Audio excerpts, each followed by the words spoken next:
Well, welcome all to the SnailTrail4x4 podcast. If you like going off-roading in Toyotas, wrenching on Toyotas, camping in Toyotas, and maybe even poking a little bit of fun at Toyotas, and of course, hearing about how fantastic boofing is in Toyotas.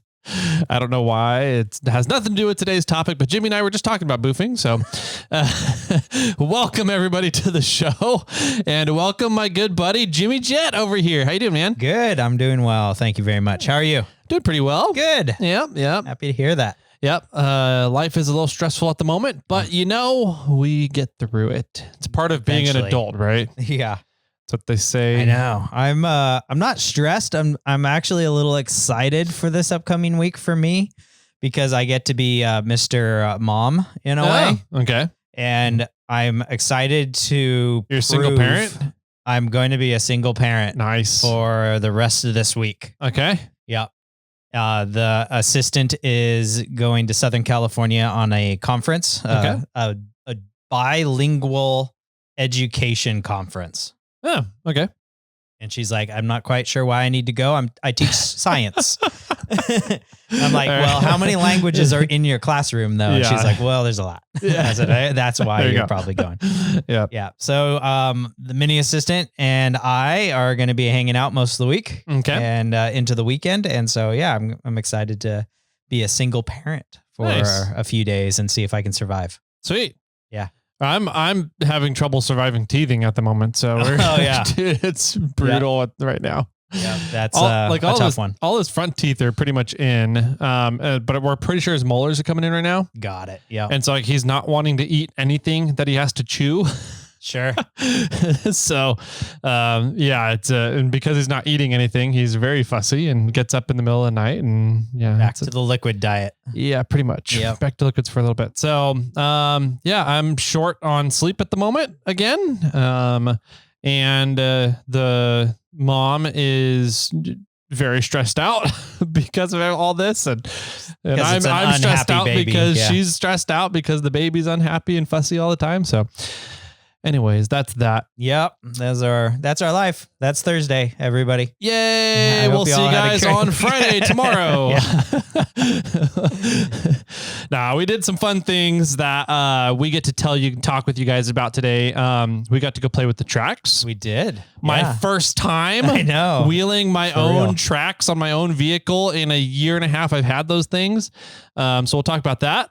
We'll talk about black tie boots. Okay. Good.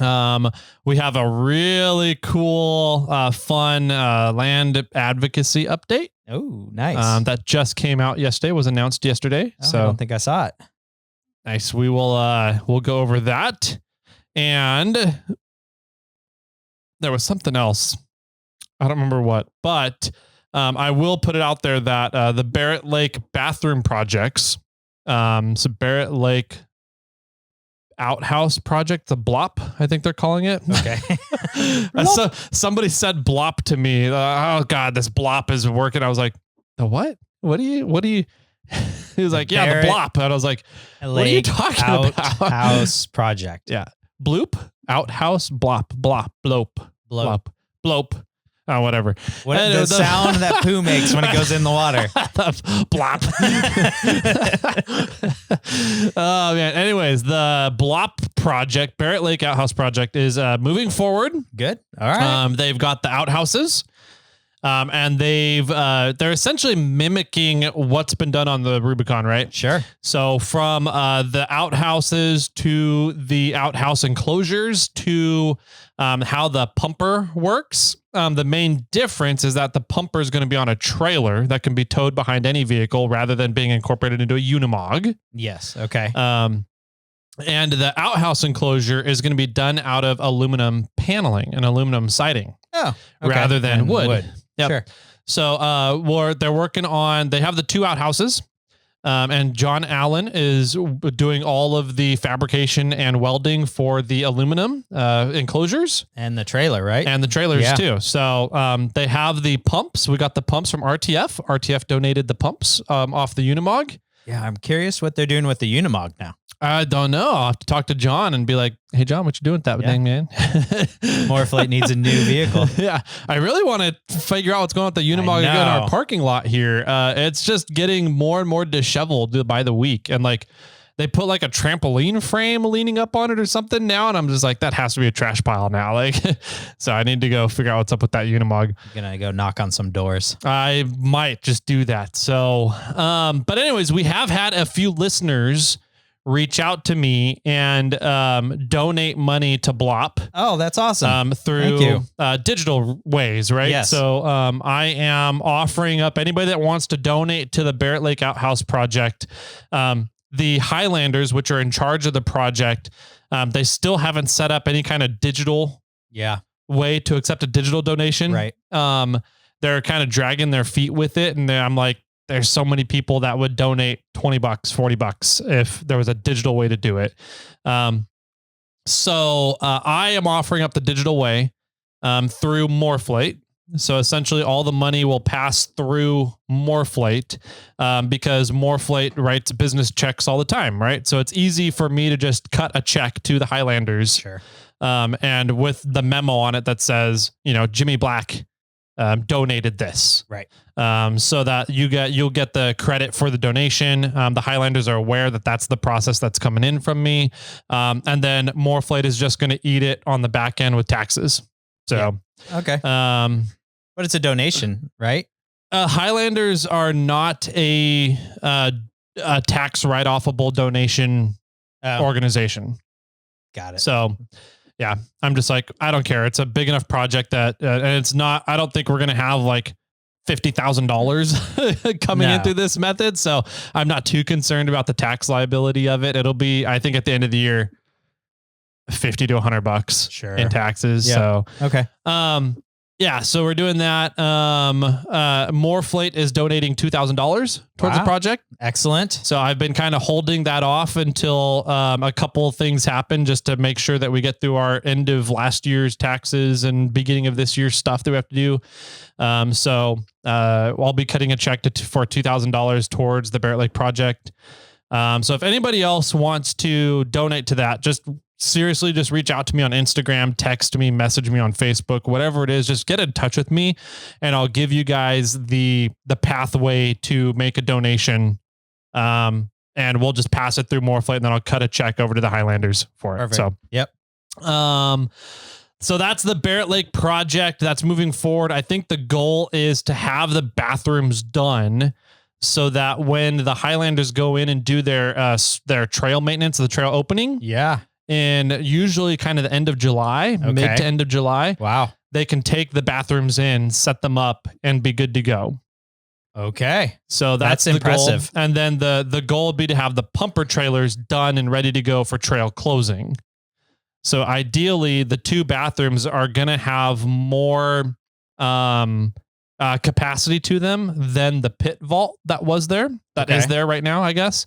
So ideally they should last a season up there, but we'll see. We'll see. But I think that's the goal right now is to have the bathrooms done so they can take them in for trail opening and then the pumpers at bare minimum done for trail closing. That way they can go in, pump the toilets when they close the trail. That'd be good. But hopefully they'll be done earlier. So if they need to go in and get pumped in mid-season, they can do it. So, okay. Yeah, so they need the money. The project is moving forward full steam and it's moving quite quickly, which is really cool to see.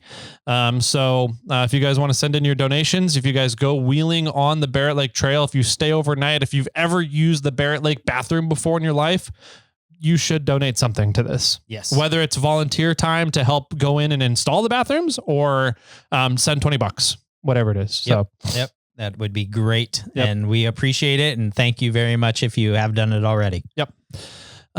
So let's see. That's the Barrett Lake bathroom project. Everything else we can wait for main topic.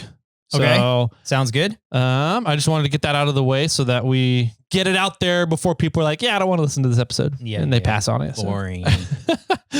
All right. Well, let's quickly jump through some of our housekeeping items. Okay. We have a few things going on, a few giveaways happening right now. Mm-hmm. We're coming up towards the end of the month. So if you are on the fence and deciding whether or not you want to get in for that Devos Light Ranger giveaway, make sure you listen to previous Monday's episode, which was 588, I think it was.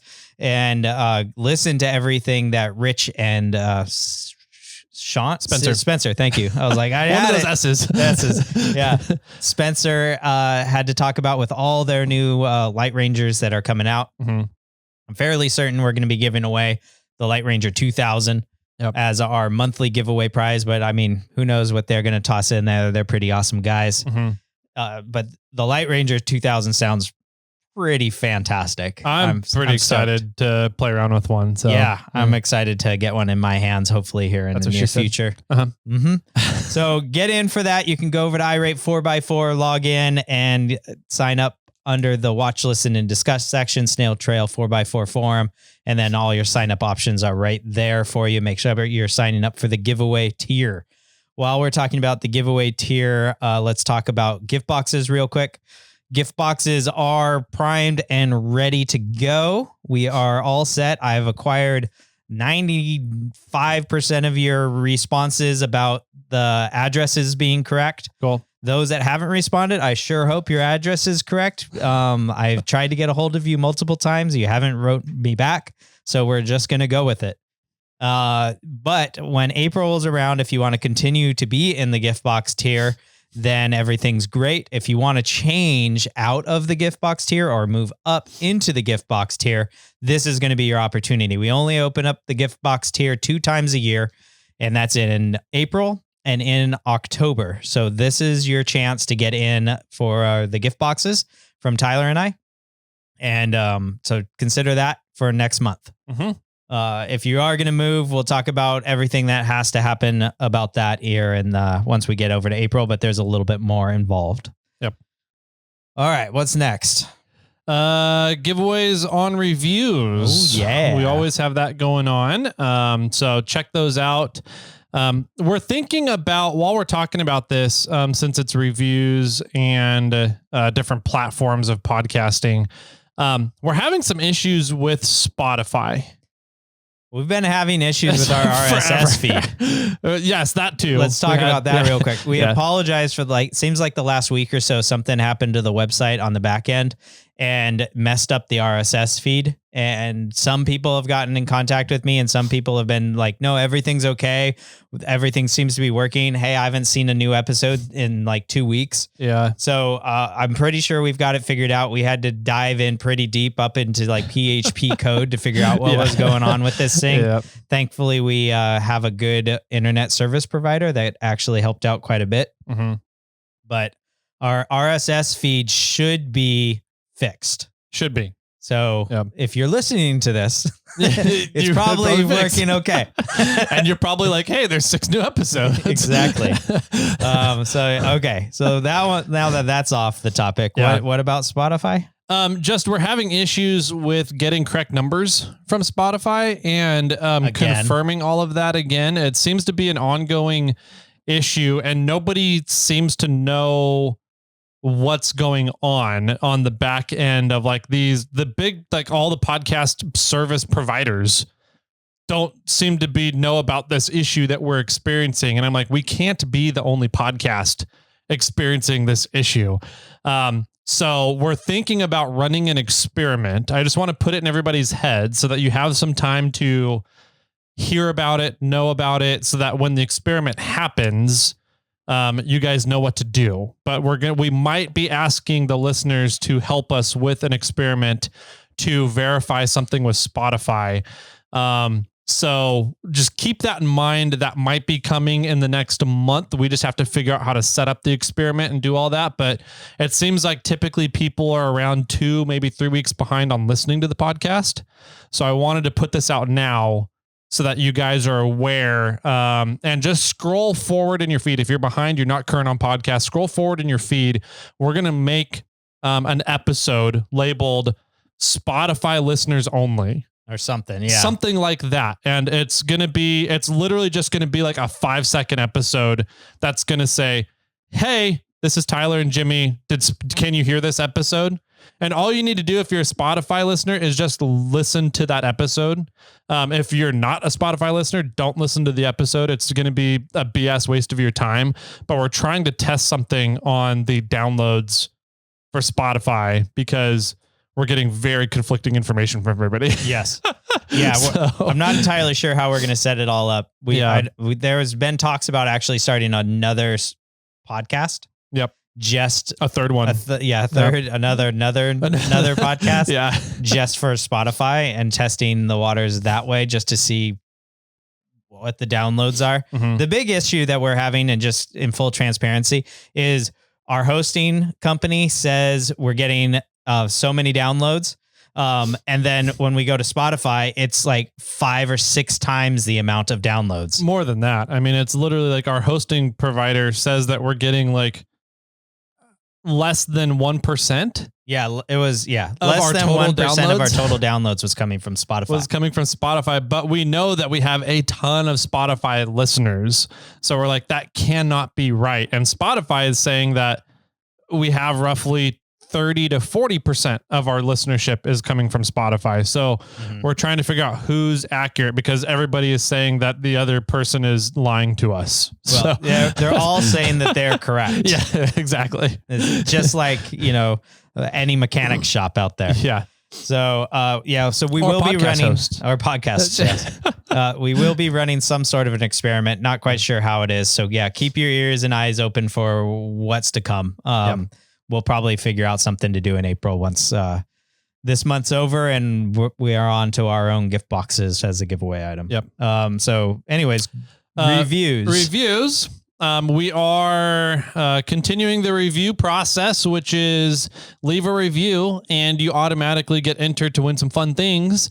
Right now, all those reviews are happening over on Apple Podcasts. So that's right now the only place where you're going to get credit for leaving reviews. Eventually in the future, we are going to do some reviews or something with Spotify. So if you want to leave a review or something on Spotify too, that's awesome. It definitely helps the search juice happen for people looking for off-road podcasts if you do that.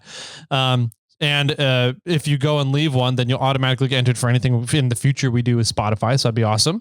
But right now, the 2 giveaways we have going on are with Onyx Off-Road and Yokohama Tires for reviews over on Apple Podcasts. Once we reach 700 reviews on Apple Podcasts, we're going to give away a swag pack, which is going to have probably some gear wrench hats, some other stickers, some fun things from SnailTrail4x4 and Moreflate. Warning, the MFers, the employees will probably be packaging your winnings, which means you may get some really interesting items and maybe not have your kids around when you open it. So that'll be coming at once we reach 700 reviews. And in that will also be a 1-year elite membership for Onyx Off-Road. And Onyx has just implemented a cell service map overlay. Yeah, really which is cool. Pretty cool. I haven't gotten to use it yet, but I'm really interested to play around with it this summer. I have quite a few different camping trips and wheeling trips planned for the summer, which is really exciting. I get to go wheeling again. But I'm really kind of interested to see how that all works out. So the new cell phone overlay, it sounds like from people I've talked to that have used it, like some of a bunch of the trail guides for Onyx get to use that. It gets implemented before it gets implemented to the peasants. For the community. And so all the trail guides that I've talked to have said that it comes in really handy. So that's a really neat overlay that Onyx has implemented with their stuff recently. But we have a 1-year elite membership for a lucky winner once we get to 700 reviews. Once we get to 750 reviews, we're still giving away a full set of Yokohama tires, which is a lot of fun. They are launching all their new tires for this year. So go check them out. We'll see if we can get them back on the show to talk about the new tires and new tread patterns, see if they have new compounds going in their off-road tires. But we will work on getting Yokohama back on here to talk with some more tire nerd out. So, which are my favorite topics. And that'll happen at 750 reviews. So just go leave a review on Apple Podcasts and you automatically get entered. If you can find ways to leave more than one review, you get more than one entry. It's pretty cool. We really like to bribe you guys that way. So definitely. Awesome. Let's see. I mean, I guess the only other small little tidbit is if you want to call in and leave us a voicemail about anything you have on your mind or anything that we discuss in a podcast, you can do that at area code 916-345-4744. And we will play that voicemail on our snail mail episodes, and then we will discuss it live. Well, live for us. Yeah. And uncensored, unmonitored, or however you want to talk about it. Yep. And those are a lot of fun. So, yeah, feel free to leave us a voicemail. We're probably up to like 5 million backlogged right now. It's a lot. Yeah, there's quite a few there. Yeah, I know. Charles Locke messaged me and he said, "You guys can't skip the voicemail episode. I left something that's relevant, and I can't. It won't be relevant in 10 months." I did see an Australian number come through, so yeah, we'll have to get that one out. All right, Charles, we're on it. We might need a translator though for that one. Oh, okay. We need to hire your employee for a few hours. Yeah. All right. Sounds good. Yeah. Cool. I think that's it. That does it for housekeeping stuff. I remembered in the middle of that what the other thing was to talk about. So let's take a quick break and we'll hop on over to what we've been up to. Some fun news articles and some fun things that Jimmy and I have been up to. So yeah, we'll be on back. Grab your favorite coffee. I just made a new batch and it's strong. Yeah, we'll be right on back with today's what we've been up to. Hey guys, I love going out wheeling and I love playing in the outdoors, and one of the main tools I rely on for all of the activities is onX Off-Road. onX keeps me in the know, it keeps me on the trails, and it keeps me from getting lost so that I can make it back home to my family and friends. There's tons of tools and data available for outdoor activities on the app that helps you plan your next trip, and it helps keep the adventures rolling. Start your free trial over at onxmaps.com. Hola, ¿qué pasó, amigo? Buenos días. It's not Cinco de Mayo, is it? Oh, sorry. I thought this was the new bilingual off-road podcast. No, not yet. Oh, okay. The wife hasn't come back from her conference. Oh, that's fair. Okay. Oh, man. Welcome back. Can you imagine, though? If we knew a second language well enough to do a podcast completely in a second language. I can do a podcast in sign language.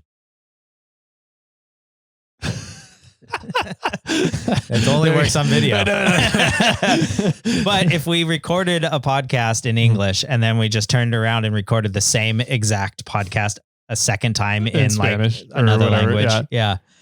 And then we did that for all the podcasts we released. Let's learn Norse. Icelandic. I've always wanted to learn just Latin. I always thought that would be handy. Yeah. I mean, sign language is handy. Yeah, very much. You're becoming a dad. Hey-o. But I always thought Latin would be a language that would be very good to know because it's influenced so many other languages out there. Yeah, Latin isn't really used itself. No, Latin's dead. I don't think Latin's used at all. No, but it's incorporated in so many different languages that if you know Latin really well, you can probably get the gist of half of the languages out there, if not more. Well, that or you'd have the understanding of where the words came from. Yeah, true. So you'd get that. You'd have that in your back pocket. Yeah. So anyways, moving on off of languages, I've the mini assistant is on like 500 and something days on Duolingo. So nice. Yeah. How many of those days are you? The something. Something. Probably. I don't know. Maybe a 10th. Okay. That's not bad then. Maybe.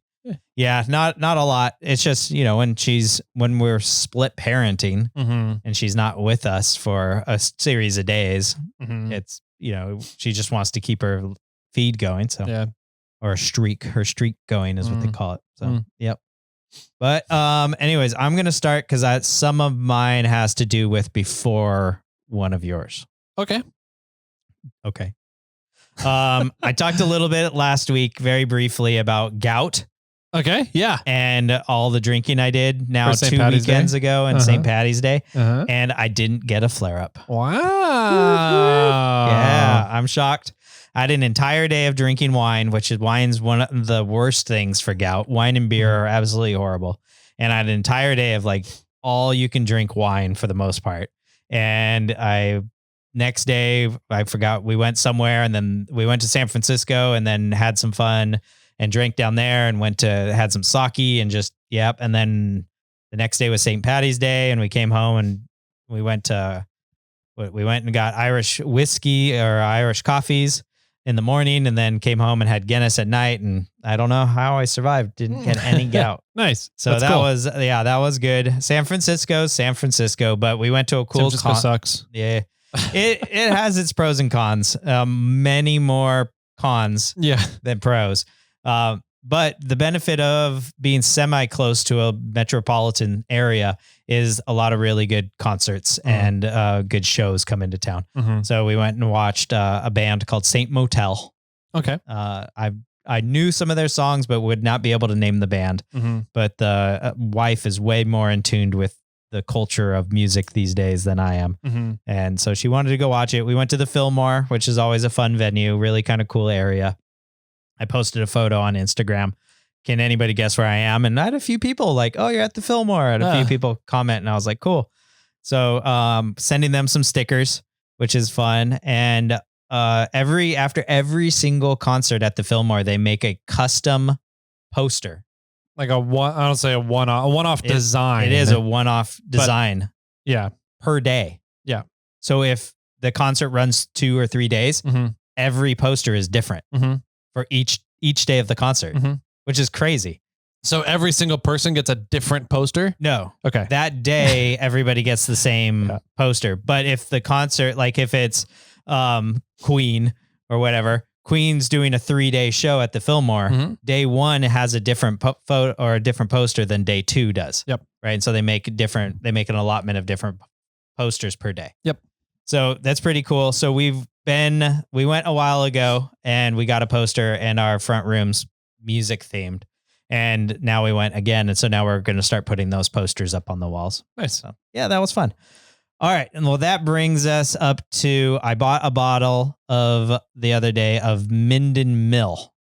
Okay. Straight Nevada bourbon, or Nevada straight bourbon is what they call it. Okay. I guess the place is really close to Jason Green's house from Wheeling Wine and Whiskey. He talks about it occasionally on their podcast. It happened to be at the local grocery store, right where I live. And I took some of that down to San Francisco with me. Okay.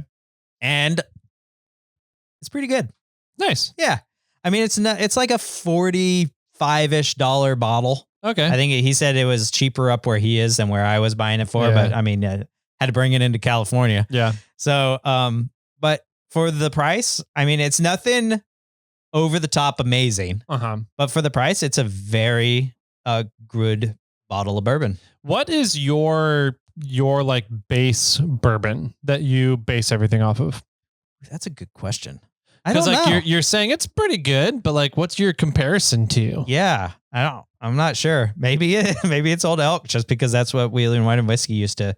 I mean, that's kind of what I compare it to. I still, I think put Old Elk next to anything else, and I'll choose the Old Elk. Yeah. But I'm also not a big whiskey bourbon guy. Like I really prefer wine, and liquor, over, wine and mixed drinks over straight whiskey or cocktails. Yeah. Sure. So, I'm not that versed in whiskey or bourbon. So like Old Elk is great for me because it's super smooth. It's a great base layer. It's a great base point, price point. So that's kind of what I base everything off of. But I'm curious if you do the same, because you have a much more acquired taste for whiskey and bourbon. You really enjoy looking at all the different ones. I don't think I have I think it's just a collection, right? An accumulative tasting. Okay. Where it's not like I'm comparing it against an Eagle Rare or something specific. It's like, out of all the whiskeys I've had, where do I place this one? Okay.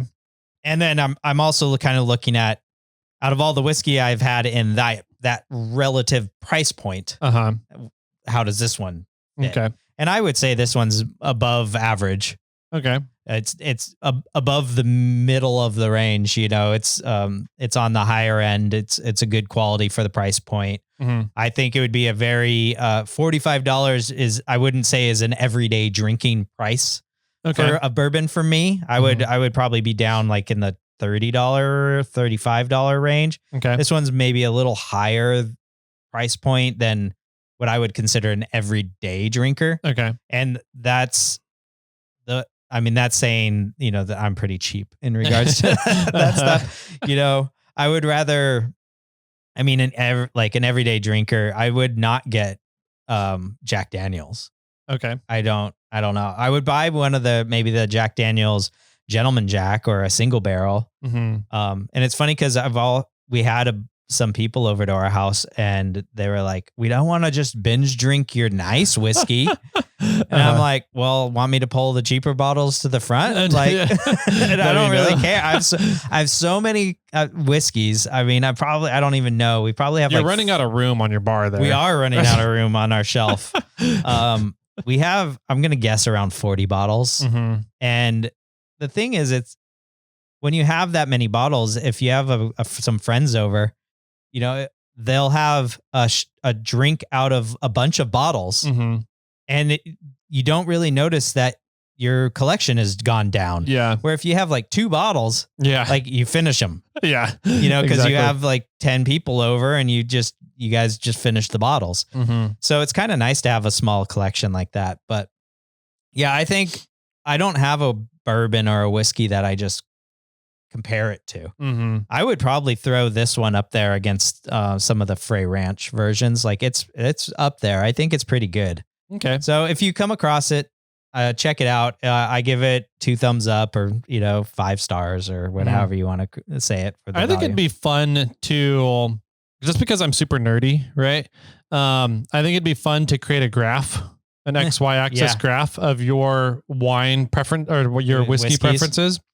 And on, you know, X could be how much you enjoy it and Y could be price. Sure. And then we could see how they fall, how things fall. And yeah, that could be interesting. I don't have like super duper expensive ones. I have some that are over $100, but you know, most of mine fall around that $30 to $50 range. Okay. So there'd be a cluster in that price. But yeah, I think this one's definitely above average. It was good. If you happen to see it, Minden Mill, Nevada straight bourbon. So it was fun. And it was funny because, you know, I hear it on their podcast talked about, and then I saw it in my grocery store. Yeah. So I was like, oh, I got to get this.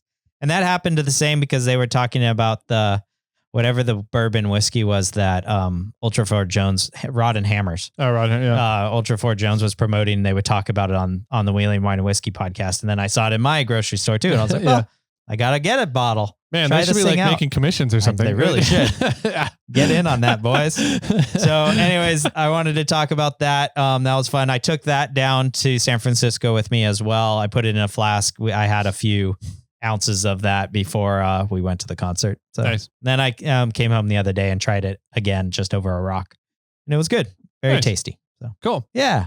Sweet. All right. Check that one off. Then next on my list is the snow wheeling. Yeah, that was a fun day. I was a little stressed out over the timing of the day.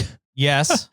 Because I was still supposed to be back home to pick up Reed from daycare at 5 p.m.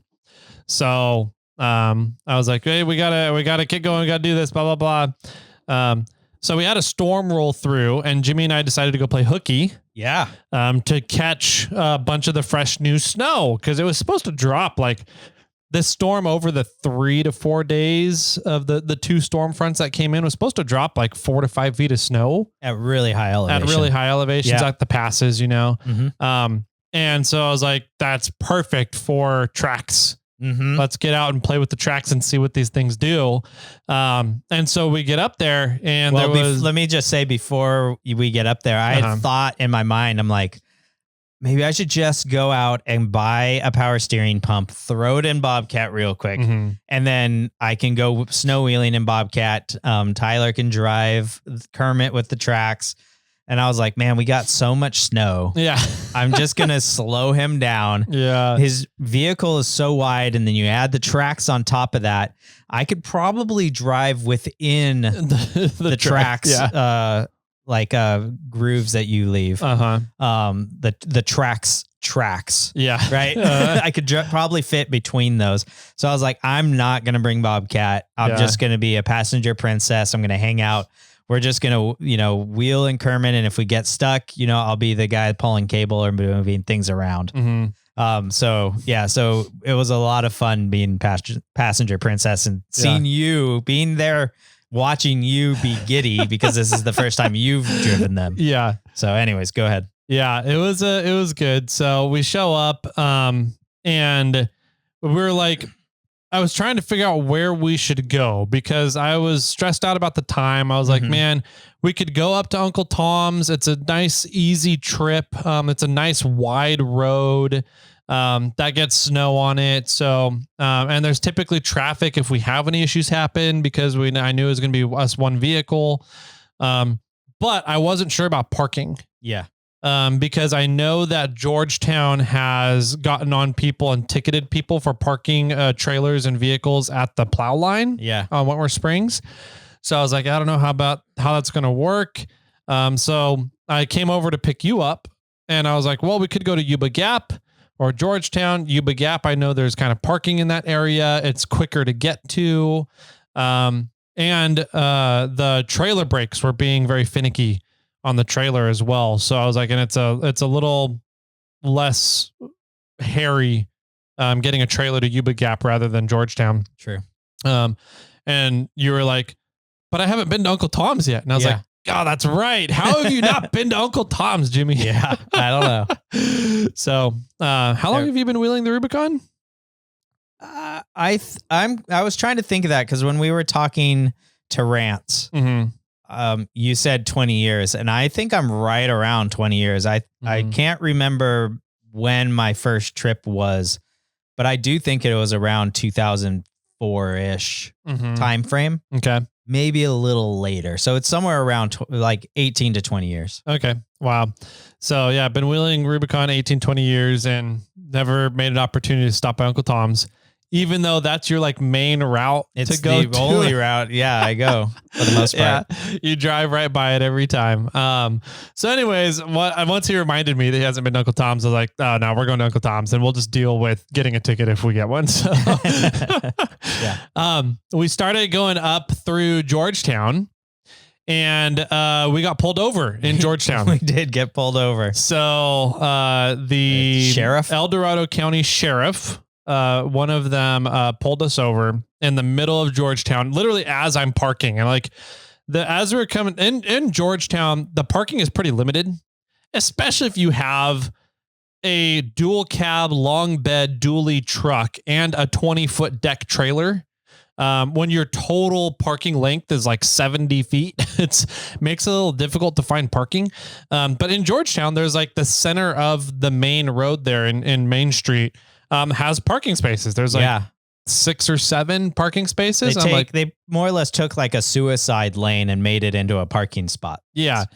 But there was a big rig diesel 18-wheeler parked in those spots. And so I was like, I don't really have any place to park other than literally the suicide lane that is there, just past the parking spots. And so I pulled over and kind of started parking in the suicide lane, and sure as shit, we got lit up as I'm doing this. Yeah. And I'm like, God damn it. Have we not allowed to park here or something? So El Dorado County Sheriff comes and pulls up right next to us. And it's our buddy George, who patrols the Rubicon during the summer. He's one of the El Dorado County Sheriff that patrols the Rubicon in the sheriff's Jeeps that are out there, right? Yep. And so he pulls up and he goes, "Excuse me, sir, what is that trailer rated for?" Yep. And I said the wrong thing. And Jimmy goes, "No, you can't say that." I was like, "Oh, sorry, 9.9. He goes, "Nope, you said 10. Out of the vehicle right now." Yeah. Let me see your Class A license. So anyways, had a good time with George there. Yeah, you hopped out and started talking to George. Yep. I hopped out the truck, and then these guys from like the mechanic shop right across the way started asking me all sort of questions about tracks and the deflators and everything. Yeah, because the Forerunner is very much vinyled and wrapped as a Morphlate, and so it says Morphlate, multi-tire inflation deflation, and so the mechanics there definitely know about tire inflation. They're wheelers there and out of Georgetown too, and so they immediately caught on. They're like, wait a minute, hold on. There's something to be said here about inflating and deflating when you're on tracks. Yeah, you've solved the problem. Yeah. So Jimmy was joking around with those guys while I was talking with the sheriff and having a good time. So after that, we went and got our sandwiches at the Wharton's there. They have they make some really good lunch sandwiches. They make good everything, man. Their breakfast burritos are top notch. They have a lot of good stuff. Yeah, if you guys are ever heading up to the Rubicon through Wentworth Springs and through the Georgetown area, stop in at that Wharton's there on Main Street and get some food for the day, get some drinks, whatever. Support that place because they do make some good stuff. It's definitely worth it. So we did that and then headed up the hill and went on our way. Yeah. I think we hit the plow line around 11 a.m. And there was surprisingly quite a bit of snow on the ground. There was. The plows had just come through and plowed Wentworth Springs up to the plow line, and there was still quite a bit of ice.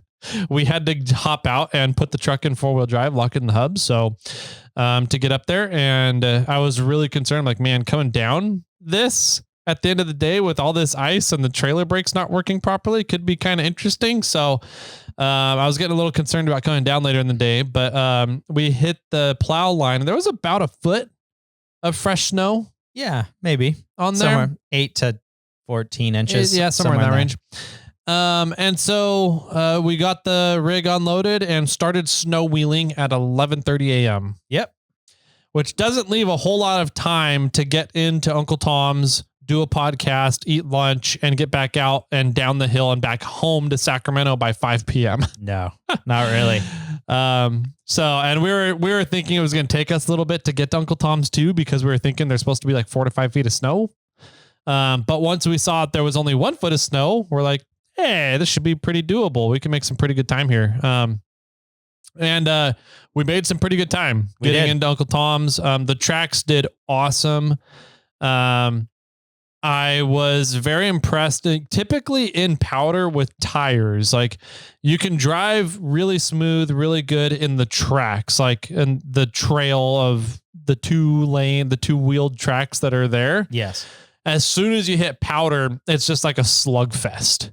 Like the rig just bogs down and it's hard to a lot of times continue going, keeping momentum up. Well, if you fall off the track, usually you just sink into the powder because there's the hard pack where all the vehicles are in and all the vehicles that drive back and forth.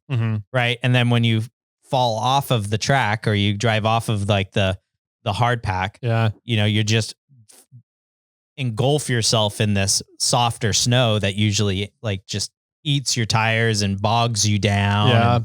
And your vehicle has to work harder. You're downshifting or putting it into a low range so you can try to continue to keep the RPMs up. Yeah. Yep. And so didn't have to do any of that with the tracks. Nope. It didn't seem to care whether I was in the road tracks or out in the powder. No. Yeah, it was amazing. Never really got bogged down at all. The only bogging down that really happened was just trying to run in third gear or fourth gear. The rig did not want to be in fourth gear. No. So like the other thing with tracks is that you get gearing reduction as well. Correct. Because essentially you go from a 40-inch tire to whatever the sprocket is on your tracks. I think they're 17 and a half inch. Yeah, 17 and a half inch. So you're going from a 40-inch tire to essentially the equivalent of a 17 and a half inch if you're running Ruby tracks. And so you get whatever reduction that is, which is a 50, in my case, there's a 56% gear reduction. So, you know, you'd never run in really 4 low. No, you just keep it in 4 high. And you have your gear reduction for the day, like going into 4 low, just in the 2.28 gear, not even the 4.7 transfer case. The 2.28 transfer case was too low. Right. So 4 high seemed to work great. But the engine, the 3.4 did not have enough power to push the tracks in 4th gear. So it was 3rd gear or lower. And anytime we hit an incline, I had to be in 2nd gear. Right. But I mean, on an incline, in powder, out of powder, whatever, it didn't matter. It didn't seem to care. The power wasn't the issue. Once I was in 2nd gear. So like the powder, the snow wasn't an issue. It didn't seem to care. So it really was just the limiting factor of, having the right gearing to go as fast as I wanted to go and the power out of the engine. Sure. Whereas if you were on tires, you would have been in probably 4 low. Yep. And 1st gear, maybe 2nd gear. I think a lot of that we could have stayed in the tracks. Yeah. In the tires and been up in, 3rd or 4th gear in 4 low, maybe 5th gear in 4 low, or 2nd, 3rd gear 4 high, and stayed in the tracks and been doing 30 miles an hour all the way to Uncle Tom's. I think that would have been fine. Sure. But it wouldn't have been as fun. It wouldn't have been as fun for sure. I don't think there was really enough snow there to make the tracks really worthwhile. It was fun to zip around in the powder with the tracks and just kind of feel about what they do. But I think given the scenario and the time crunch we had that day, tires would have been better. Maybe. So better option, but it was fun to get to use the tracks finally. So we made it to Uncle Tom's in about an hour. Yep. And they were open, surprisingly. Yeah, usually on Tuesdays they're closed. Yeah. So I got to go inside. I got to have a beer. I got to hang out. We actually, Rance was there, so we got to record with Rance, which was fun to hear all the stories and the history of that place. And then somebody showed up. Yeah.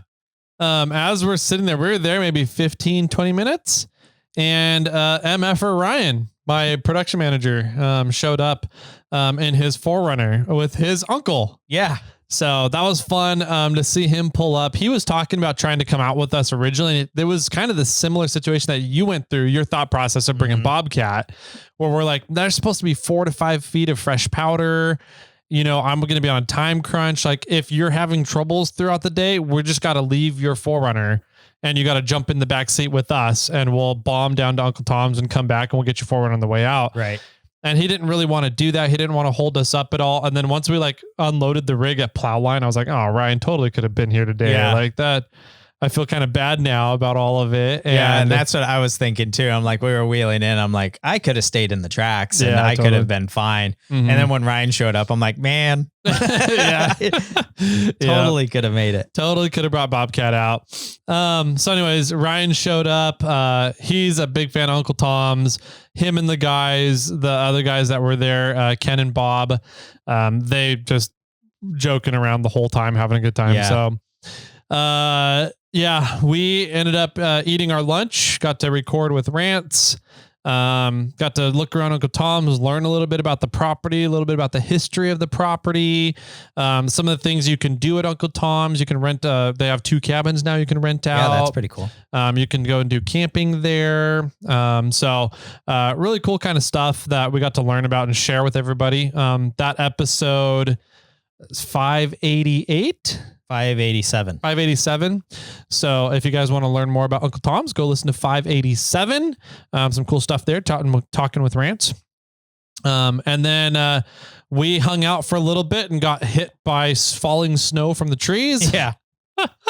So that was fun. We got a little bit of PTSD. Anytime we hear it a plop in the snow, we're like, oh shit. Because a couple of us got hit by some pretty big snow clumps that were falling out of the trees with it melting. So yeah, it was the snow in those trees were melting fast. It was melting very fast. We were at Uncle Tom's maybe 2 hours, 2.5 hours, 3? Yeah, somewhere 3, something like that. And then on the way out, like that foot of snow, the foot of powder, completely gone. We were driving back on some spots where it was that you could see the road. Yeah. You could see the pavement. Yeah. So we're hitting pavement in the tracks in quite a few spots driving back down to the tow rig and the trailer. So, Yeah, that was it was fun. Again, I don't think there's quite enough snow there to make the tracks really worthwhile and make them shine. If we would have continued on, I think if we had gone up to Heartless or something, then definitely it would have been better. Yeah. So yeah, just not quite enough snow this year to make the tracks really worthwhile, or we just needed to get to much higher elevations. I think so. This last weekend was the Ruby Tracks Invitational. Yep, it was. Saw some videos from that. Looked pretty good. Mm-hmm, yep. And you went to that last year. I did. With my tracks on the Forerunner. And so this year, we didn't go. I didn't go because of black tie and boots. And so it seems like they had some pretty decent snow up there. Yeah. So they had a lot of snow. It looked like they got themselves into some trouble. It looks like. Yeah. So, I think, I know Jason from Wheeling Wine and Whiskey was up there, so I'm sure he's going to have a whole episode about everything going on up there. Yeah. So I'm excited to hear that one. It was a lot of fun meeting Scott and hanging out with Nick and some of the Canadians that came down, high ground from Nightfall. Shoot, I'm totally butchering that. And just GP Adventures, they came down last year. I think they both came down again this year. Oh, nice. Which is crazy because that's a trek. Yeah, it is. That's a really long trek. And I'm excited if they ever do one of those in Canada. I would love to go up and participate and hang out, which would be rad. But good guys, good group of guys, everything that they have a lot of fun. I know Dimitri went up again this year for at least a day. And so, I'm excited to hear the accounts of that over on the Wheeling Wine and Whiskey podcast. Yep. So that was track and snow weather this year. Coming back down the hill, the ice. You didn't get a ticket. I didn't get a ticket. We didn't get a ticket. Nope. Yep. Yeah, we were just fine parking there. Which is not actually advised. We were told, because it's a Tuesday and we were so early that it probably wouldn't be a big deal. But there's a school bus that turns around up there. Yep. And you can't block its way to turn around. Yeah. And so they don't want people parking up there. And because didn't Ryan say there was a sheriff or somebody up there? There was, was it a Caltrans person? Caltrans, yeah. Yeah. And he said that we were far enough off towards the snowbank that the school bus would have had room to turn around. Yeah. But you can't block the turnaround area. So if you're going up there and thinking, I can now drive up there with a trailer, there's maybe room for one or two people to still allow that school bus to turn around. Yeah. But you can't completely block off one of those options. So you just need to find another spot. Yep. And there's not a lot of spots up there. So, so we got lucky. We were there. I don't want to say early, but it was a Tuesday. So we got the parking spot. So, we got the trailer loaded up, and started heading down the hill, and all the ice that was on the road, gone, not an issue at all. However, coming down the hill, I have those, TPMS sensors, the externals on the trailer, and those came in handy. It started going off. The alarm went off on them. I still think for $20-$30, that is one of the best investments you can get for towing a trailer. Yes, I agree. They have come in so much handy time and time again.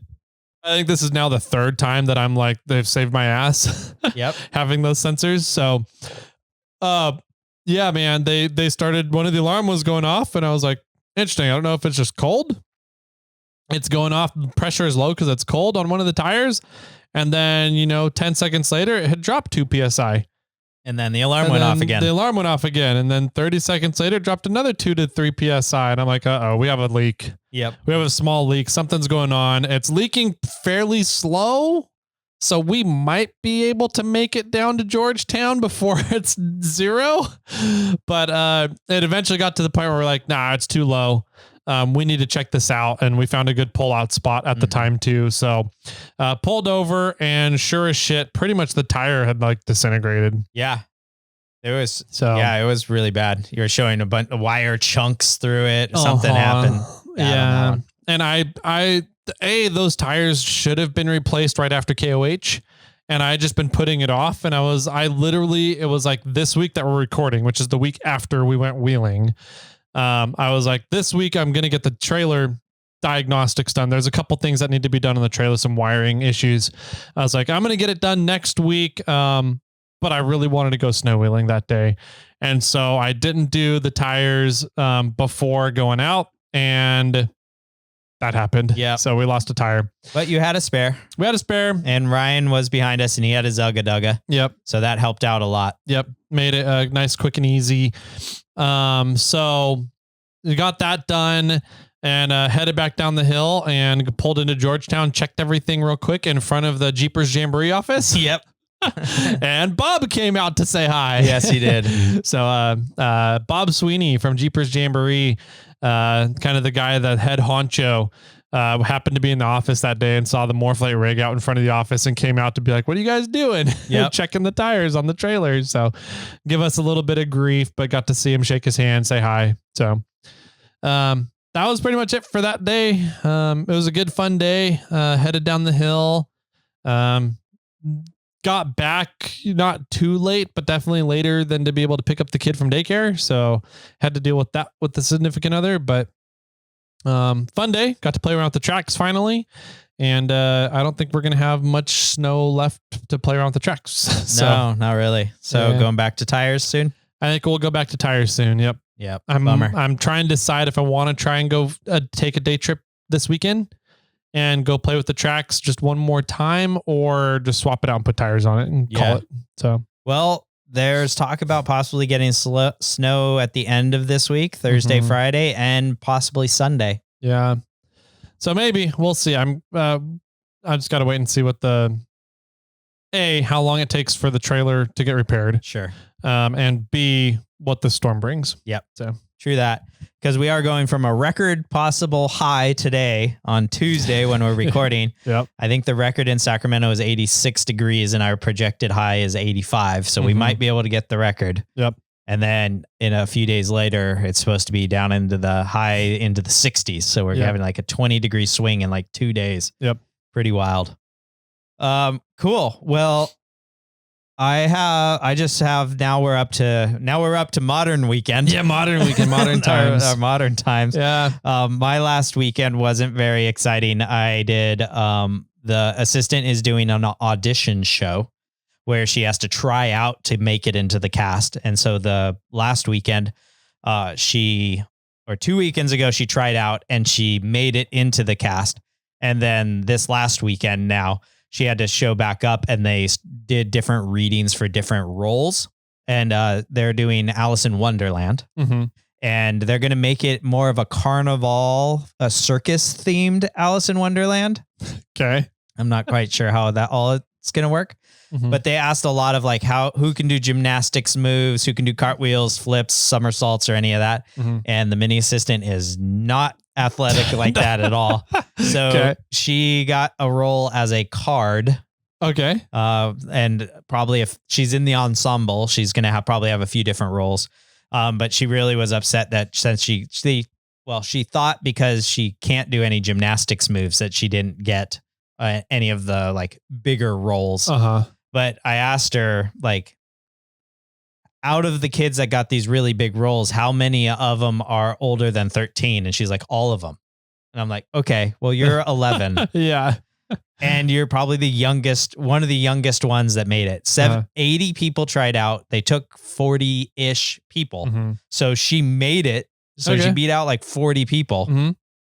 And I'm like, and you're one of the youngest people in this cast. Yeah. I mean, you weren't going to be the Cheshire Cat. Yeah. Like, sorry. Yeah.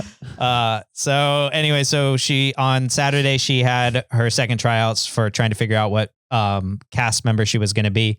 And then the assistant had her big fundraiser for her mom's group on that afternoon, and they do bingo. And so we went out there and did bingo. But in between that, I went to Monk's next door because I was picking the mini assistant up from theater, and they were doing an Orval beer night. ORVAL, Orval beer. It's a Belgian beer. Is it a brand? Is that a brand or a type? It's a brand. Okay. A brand of beer. Belgian beers. Mm-hmm. And they're an interesting company. I don't know a lot about them, but they're one of the like prestigious beers, it's the top end Belgian beer or whatever. But they have an aged beer. I'm not quite sure how how long of aged it was, but the one I had, so I bought all 3 of the beers that they were selling. And the 3 beers cost like $45. Jeez. Yeah. And the oldest one was bottled in 2022. And then the next one was bottled in 2023. And the next one was bottled 2024. But I think they were aged even longer than that. Okay. Before we got them. And I don't remember the ages, but after the bingo night and after the whole thing, we came home and I brought out these beers as sort of a celebration, relax, like a Saturday night. We tried the beers. We couldn't tell any of the differences. Oh, really? No. Like, from the newest one to the oldest one, it tasted identical. It tasted the same. It got maybe a little smoother. Then that was it. And I'm like, okay, well, if I go in and they're going to be like, want to try these beers? I'm like, give me the cheapest one because I can't tell the difference. There you go. So yeah, that was that. And then Sunday we did a lot of yard work, mowing the yard, getting ready. So like spring is here, even though we're going to get some more rain and snow up in the mountains, but my yard's growing fast. So I've got a lot of mowing to do. We did some weed eating. We tore out an apple tree, working on the septic tank again, just a whole bunch of stuff going on at the house. We're getting the house ready. We do an Easter party and, we're getting ready for cleaning up for that. Nice. Yep. So that was my updated or more modern weekend. Cool. Yeah. So how was Black Tie and Boots? Black Tie and Boots was fun. Yeah. I hadn't been, it's been 3 years since I've been to Black Tie. Oh, wow. Okay. I didn't realize that had been that long. And so every year Moreflate donates the rounds for the centerpieces. Yeah. So we did slate rounds again this year. Apparently that was a big hit last year, having the slate. People liked it more than the wood. Okay. So we did slate rounds again this year for everybody. And I've had more people reach out saying they want more rounds. Oh, wow. Made because people in their club and their table wanted the round and everybody was fighting over the one that was there. So maybe you should do a trail advocacy thing for them.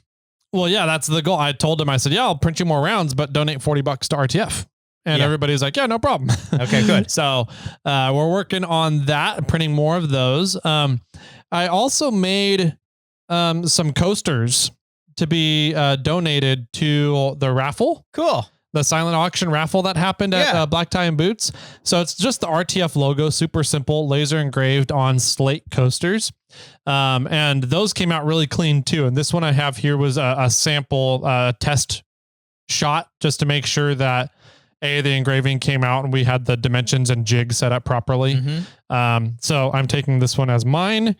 But that went really well. And then we made a bunch of 10 wood rounds of the Rubicon Trail map with the RTF logo big on the back. Cool. So people could either run the map on one side or the RTF logo, whichever side they wanted. And those were a big hit too. I heard a couple of them went missing with some of the board members of RTF. But yeah, those turned out really good. And then overall for the event, it was fun. It's a big fundraiser, right? Yeah. So it's a fundraiser, one of the main fundraisers for Rubicon Trail Foundation. And they killed it. It was a great dinner. The dinner was, we had the filet mignon, some steaks that were amazing. They were really good. They had a cheesecake, I believe, kind of a chocolate layered cheesecake for dessert. That was really good. And it was good. It was a fun time. Of course, the live auction is always a good time. They had an auctioneer there to do the live auction. Let's see some of the fun items. Horse Soldier bourbon. Yep. One of the owners was there. Oh, sweet. So he got to kind of talk about Horse Soldier and the story behind the company, some of the neat things that's special about the bourbon that they do. They were able to acquire one of the steel girders from the Trade Center. Oh, wow. During its demolition, after everything. And so they took the steel girder and made a couple of the molds for their bottles out of the steel girder.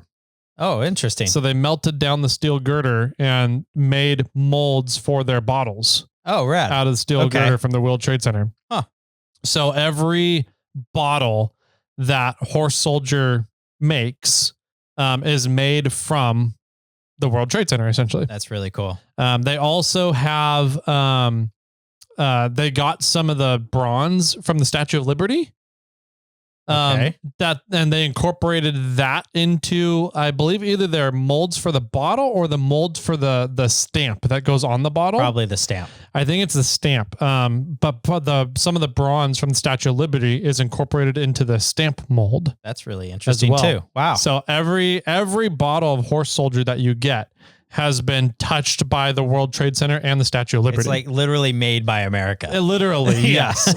So it's kind of cool, little neat feature that Horse Soldier does. Good bourbon too. I'm pretty sure they won like really high remarks in one of the in like a bourbon award center. Like they won like a gold ribbon or the blue ribbon or gold star or whatever, like really top notch marks. Yeah. And it's only like a $48 bottle. Yeah. It's really not bad. At least right now. Yeah. I have a bottle at my house. It's good. Yeah. It's tasty stuff. They have a ton of flavor. And so like, I don't know, for me, it's a little too much flavor for me personally, but I didn't get to try it with any ice. Yeah. To kind of dilute it down a little bit.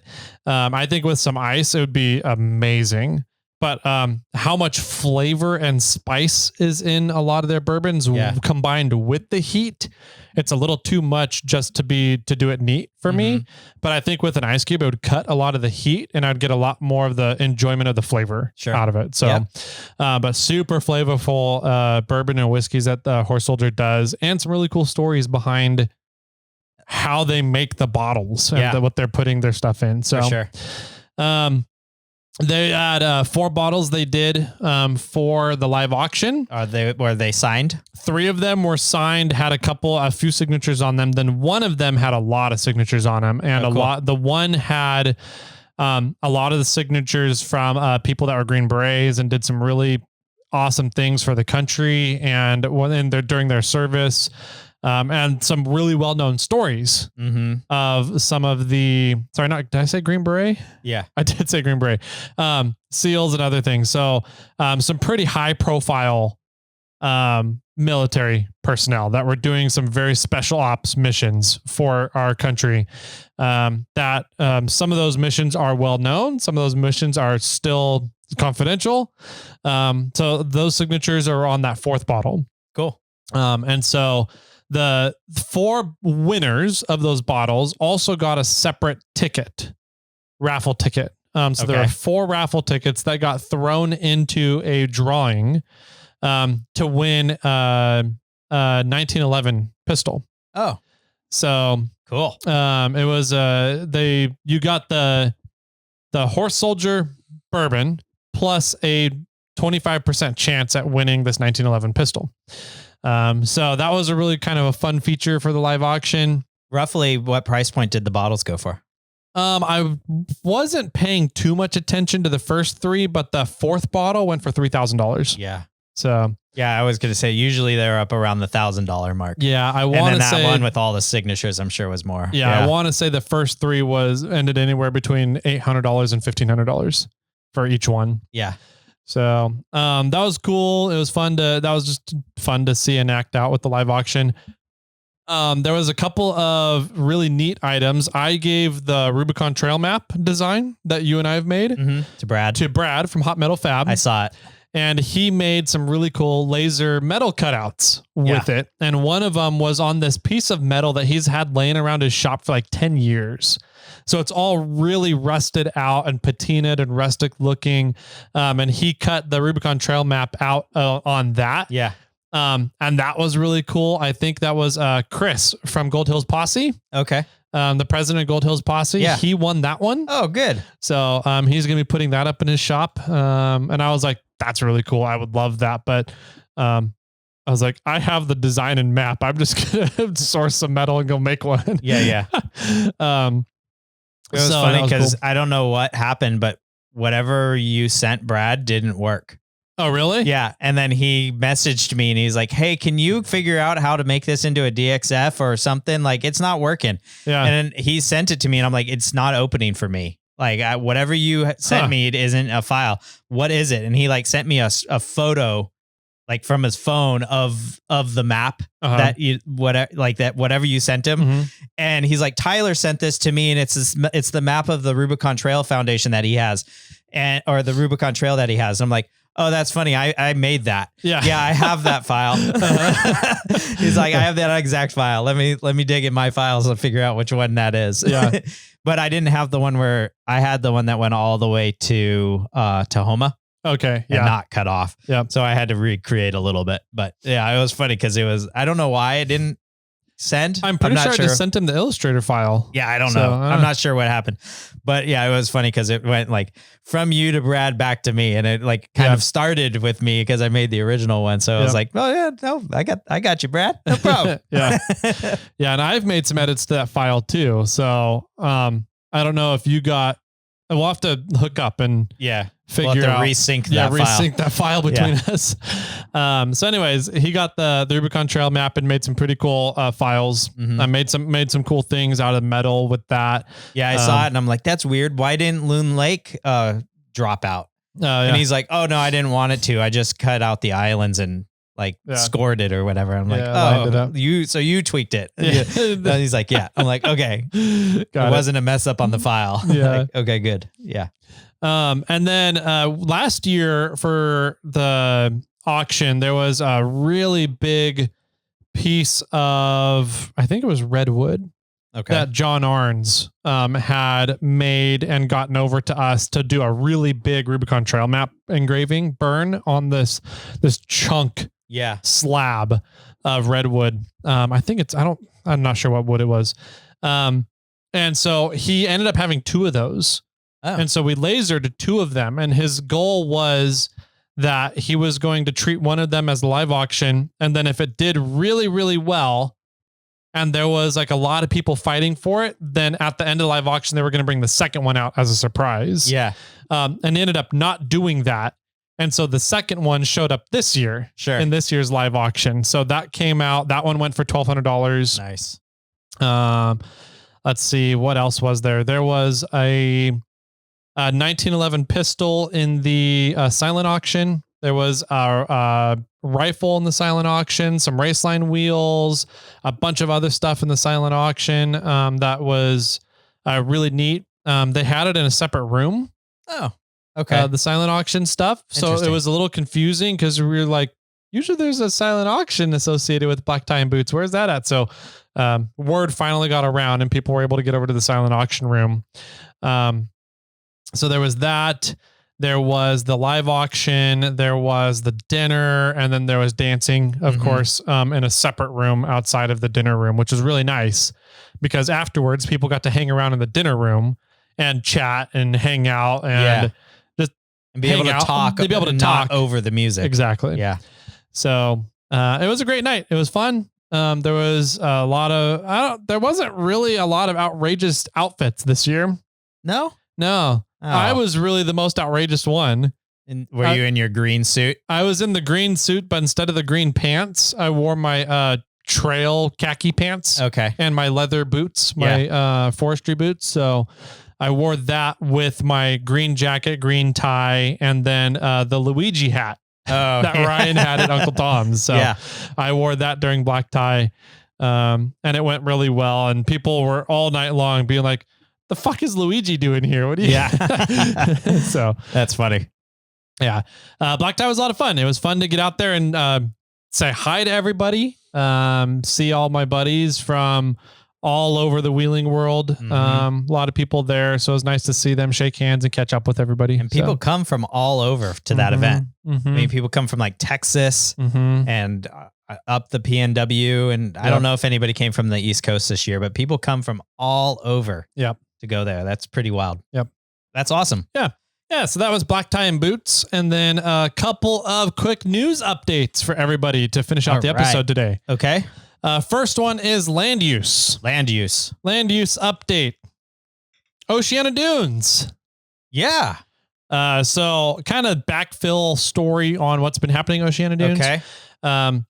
The California Coastal Commission, CCC, kind of came in and said, no more off-roading is allowed at Oceano Dunes. It's going to shut everything down because the off-roaders are kicking up too much silt and dust, and it's causing respiratory issues for the people living in the surrounding area, the surrounding area, right? Sure. And then COVID happened. COVID happened, which was a really big blessing for the dunes. For the dunes, yeah. Or for the off-roaders in the dunes. For the off-roaders in the dunes, because nobody was allowed to go to the dunes. The dunes were closed for like 9 months, a year, something like that, where nobody was allowed to do any off-roading because of COVID. And because going outside in your own vehicle means you guys are getting together. Exactly. Yeah. Yeah.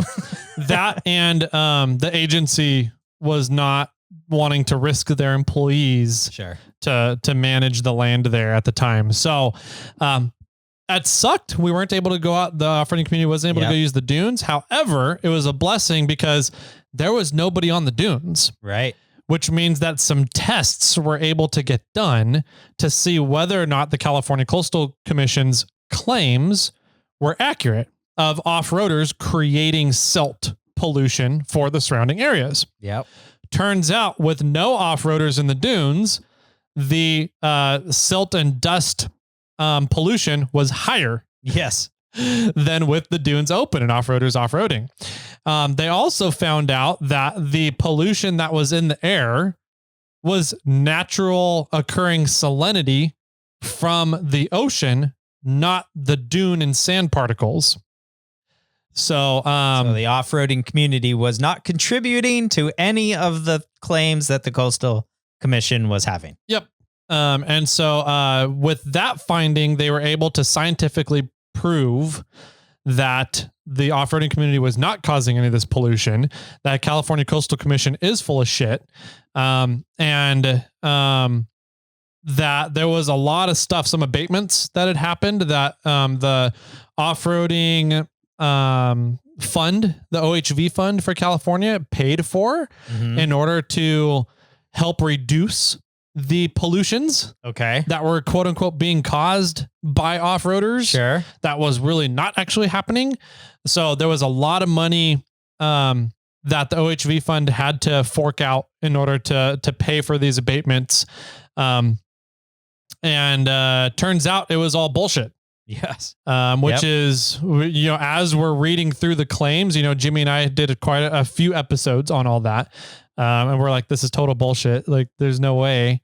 And so it turns out it was bullshit.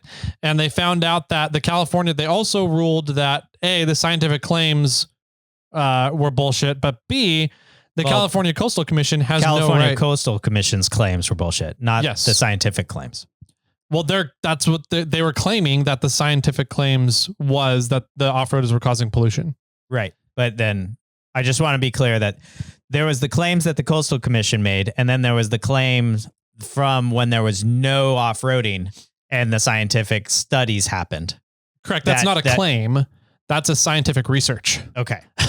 So just wanted to make the claim was not backed by anything. Right. The research said the claim was bullshit. Right. Yeah. Yes. So the California Coastal Commission's claims are bullshit, as well as they have no right and jurisdiction to overrule what the county has deemed that land is to be used for. Okay, good. So, and in the rules and the essentially the travel management plan, since we're talking in terms of what we're used to with BLM stuff, the county has said that property of land, the Oceano Dunes, is to part of the usage of that area is for recreational usage. Yes. And the California Coastal Commission has no jurisdiction to overstep the county on what that land is to be used for. Good. So, that got appealed. We won. Friends of Oceano Dunes won both those claims. The California Coastal Commission and the CBD, Center for Biodiversity, both appealed that lawsuit. Okay. And it was ruled yesterday that the appeal was shut down. Nice. So essentially it is finalized. Okay, good. That the California Coastal Commission has no jurisdiction over the county on what that usage in the land is used for there. And the scientific claims the claims by the California Coastal Commission were proven false. Yes. By the scientific research. Therefore, it is finalized. Awesome. So there's no more appeals that can happen based on all of that, on whether or not who was correct. Okay. So it has been found that the county is correct. The Friends of Oceano Dunes is correct. The California Coastal Commission and CBD cannot tamper with the dunes anymore, at least on those topics. Yes. Right. They'll have to find other topics that they want to go after if they want to figure it out however they can. It'll be another fight. The California Coastal Commission is all boarded by real estate moguls right now. Mm-hmm. So they'll find some other reason to try and shut down the dunes and get that property for real estate expansion. So we just got to do our due diligence and make sure that doesn't happen and continuing the fight. But what's really exciting is now that that's final, Friends of Oceano Dunes and the state can now go after the Coastal Commission for all the money and the funds. It was something like $20-30 million. Wow.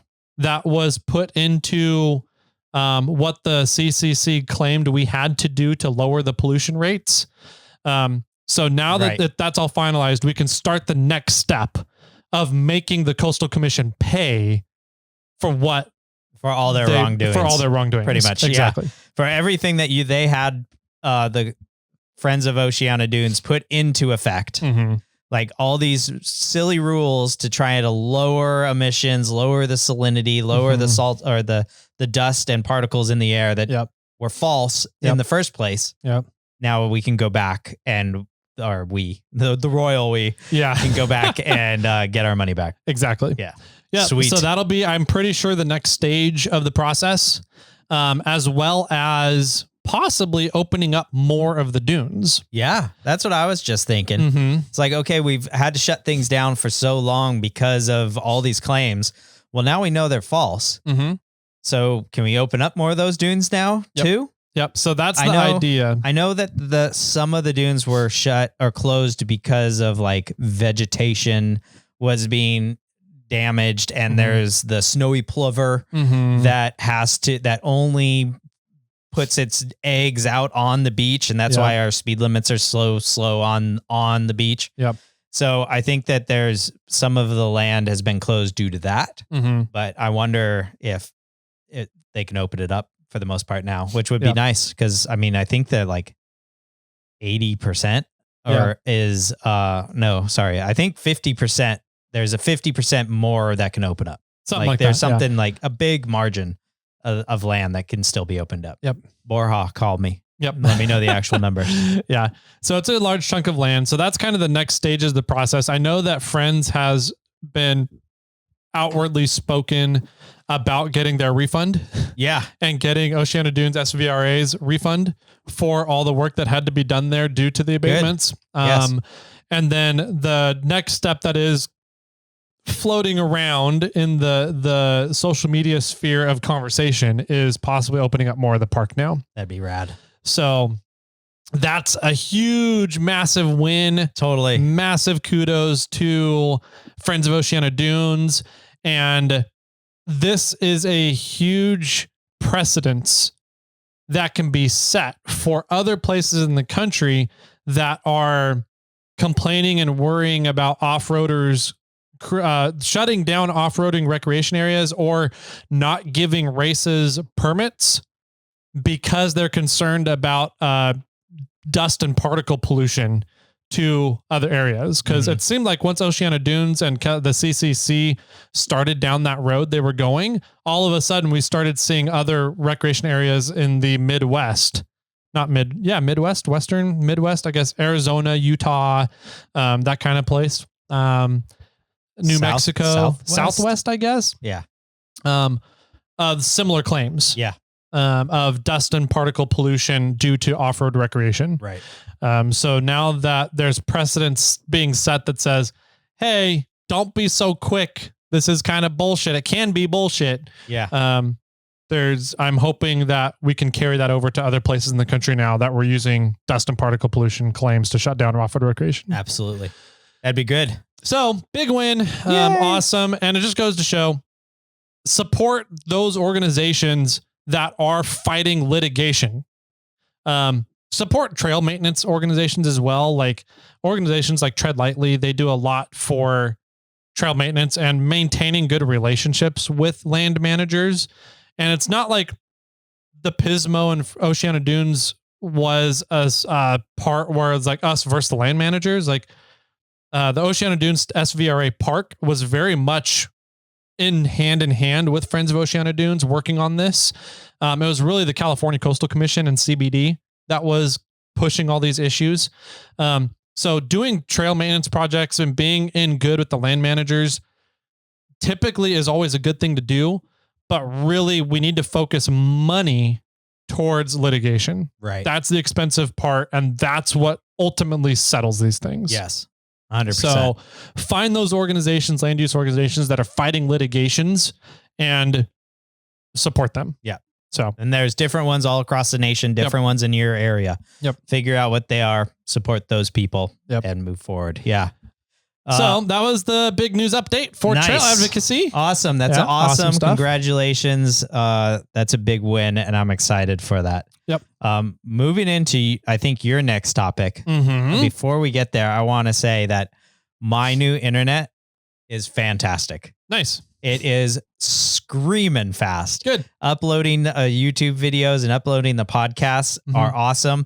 I finally got around to canceling my Starlink because I wanted to make sure that I canceled it so that I didn't have to pay for another month. And I got an email from Starlink. Oh, what was that email? The email was, hey, are you interested in continuing service? We now are offering a low price roaming plan. Yeah. 10 gigs for $10 per month. So I'm like, shit. Okay. Yeah. I actually wanted to talk to you and maybe MF or Ryan or some of these people that have Starlinks and figure out if my Gen 2, I think it is going to be worth it to convert over to a 12 volt system, or if I should just consider getting a Gen 3 version. But that's besides the fact. I think you were going to talk about this new plan that came out with Starlink, which is fantastic for and in case of an emergency. Roaming option, satellite coverage, internet coverage. As long as you can pretty much see the sky, you got internet for $10 a month for 10 gigs. Yeah. And now that you're kind of mentioning all those things, I'm literally thinking of there's a lot of different options now with Starlink. It used to be very simple. There's a lot of different options now, and comparing those options to other communication methods, I think this could be a full episode. Okay. I think we can get a full episode of this. So let's wait until Monday. Sure. Because we're pretty long in this episode here. Yeah. And this could go on for a while. Now that I'm thinking about it, I was just going to announce. The gears turning. You got the gears turning. I was just going to be like, Starlink has a $10 option. It's amazing. Everybody needs to look into it, in my opinion. But why? Why? That's okay. And I think we could do a whole episode on the why. And in lieu of that, of all the other options out there and how it compares. Yep. Yeah. Exactly. All right. So that's Monday. Yep. So we're going to call it here. We're going to tease you guys on that. We'll get you a lot more details on this new plan from Starlink, a bunch of different options, how it compares to other options out there. And that'll be Monday's episode. So sounds good. We'll talk to you guys tomorrow on Friday for a voicemail. Hopefully we can burn through a bunch of them and see how caught up we can get to. We might just play, since we know that the Australian person guy, his is kind of relevant. We might just skip to his first. Maybe. Sounds good. But yeah, we'll talk to you guys tomorrow for voicemails, and then have a great weekend. It was really funny. Oh, maybe ask me my last words and then I'll say this. All right. If you guys want to get in contact with us, those voicemail numbers are 916-345-4744. Leave us a message. It can be about anything. We love listening to it. We love hearing kind of just the wide range of topics that comes in. It's a lot of fun for Jimmy and I. It's definitely our favorite segment of the podcast. So leave us a voicemail. We love hearing about it. If you guys want to contact us to make a donation to the Barrett Lake Bathroom Project or about anything else, you can do that through Instagram, emails, Facebook, I rate 4x4. There are lots of different ways to do it. So you guys should know what those are. They're all down in the show notes as well. Jimmy Jet, what are your final words? It was really funny when my Starlink subscription actually ended and like all the devices in my house like stopped working. Oh yeah. Because they were all connected to Starlink and we had not converted them over to the new internet yet. Yeah. So yeah, we were like, oh no, we can't talk to the G-Man or Alexa or any of those and other ones that are out there that we have. So yeah, it was kind of funny because normally we can walk around the house and we can ask G-Man questions or have him turn the TV on or set the temperature to this. And we were like, oh no, we're back to like the 19th century or something. We're back to 2010. What do we do? Oh, I don't know how to handle it. Oh, it's funny. You guys. All right. That does it for today. Have a great weekend. We'll see you guys tomorrow and keep crawling.